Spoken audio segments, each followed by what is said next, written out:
بسم اللہ الرحمن الرحیم۔ آج کی ویڈیو میں دوستوں آپ کے ساتھ سورۃ تغابن کے فضائل اور اس کی بے شمار برکتیں بیان کی جائیں گی۔ اگر آپ کو ہمارے چینل کی ویڈیوز پسند آتی ہیں تو چینل کو ضرور سبسکرائب کریں، ویڈیو کو لائک اینڈ شیئر ضرور کیا کریں۔ آئیے ویڈیو کا آغاز کرتے ہیں۔ حضرت ابی بن کعب سے روایت ہے کہ حضور صلی اللہ علیہ وآلہ وسلم نے فرمایا کہ جو شخص سورۃ تغابن پڑھے اس سے اچانک ہونے والی موت اٹھا دی جائے گی۔ سورۃ تغابن ہر قسم کی آفات سے محفوظ رہنے کے لیے بہت ہی ہے۔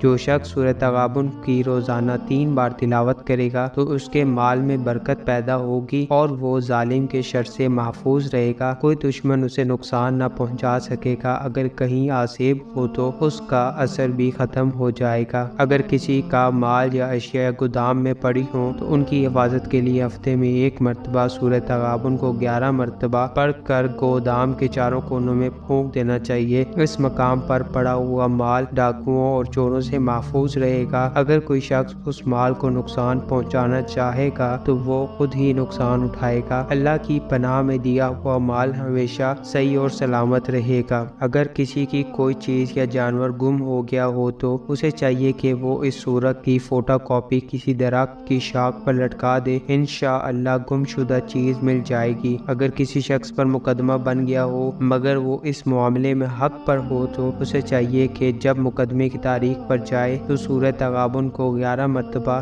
پڑھ کر جائے، انشاءاللہ کامیابی ہوگی۔ جو شخص اس سورت کو شادی اور اولاد کے حصول کی خاطر روزانہ 3 مرتبہ 11 دن تک پڑھے، انشاءاللہ حسب منشا شادی اور اولاد بھی ہوگی۔ اگر کوئی شخص سورۃ تغابن کو 40 دن تک روزانہ 21 مرتبہ تہجد کے وقت اس نیت سے پڑھے کہ اسے باطنی رہنمائی کے لیے مرشد کامل ملے تو راہ حق کی رہنمائی سے اس سے مرشد کامل کے بارے میں کسی نہ کسی طرح اشارہ غیبی مل جائے گا۔ امید کرتا ہوں کہ دوستوں آج کی یہ ویڈیو آپ کو بہت ہی پسند آئی ہوگی۔ اگر آپ کو ہمارے چینل کی ویڈیوز پسند آتی ہیں چینل کو سبسکرائب کریں، ویڈیو کو لائک اینڈ شیئر ضرور کیا کریں۔ اپنا اور اپنے پیاروں کا خیال رکھیے گا۔ اللہ حافظ۔